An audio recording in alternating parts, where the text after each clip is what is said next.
Y'all ever been to Olive Garden? No. If you ain't never been there, let me tell you what happens. So you get to Olive Garden and you sit down at your table, okay? They bring you a basket of breadsticks. Breadsticks be hidden. Most delicious breadsticks you'll ever have in your entire life. It's right next to Cheesecake Factory, the little brown bread with the oatmeal. It's right next to it. Right second to it. Now, they bring the bread out and you eat one breadstick. Then you lose your absolute mind. You eat 2 breadsticks, you eat 3 breadsticks. You just, God forbid, they brought out the salad with the cheese. Your stomach is just full of stuff. And so then they bring you a menu. You ain't even got your order yet. They bring you the menu. You scroll and you're like, okay, I'll get some chicken marsala. Okay, I'll get some lasagna. Okay, I'll get chicken fingers because I'm basic like that. Like you make your order, right? Then when the waitress comes out with your meal, something strange happens where you realize that you don't even want what you thought that you wanted.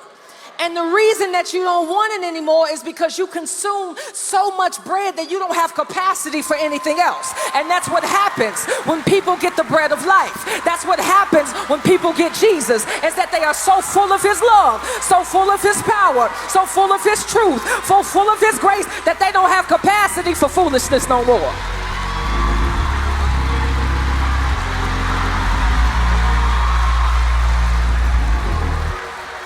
Because the thing is, we be saying certain things about Jesus so much that we forget how much it hit. Like Jesus is over here saying, I'm the bread of life. Have you ever eaten bread before?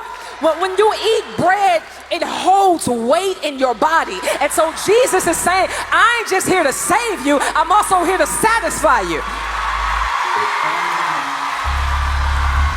You better teach. I ain't done. Then you got Jesus talking about, I have living water. Something strange happens to the mind when it's dehydrated. It's like when you go into a desert and you don't have water, something happens where you start to see water where it doesn't even exist. That's a mirage, but that's also what idolatry is that you think that because you are so thirsty in your soul, you start thinking that there are sources of water where there actually aren't any. But Jesus is like, if you just knew who you was talking to, you would ask me and I would give you living water. So that's all I'm saying, is that when you preach Christ for real, when you teach God for real, when you exalt him for real, that is what changes the passions of the people. And so if we want people to stop being deceived, we got to help people love God more. Amen.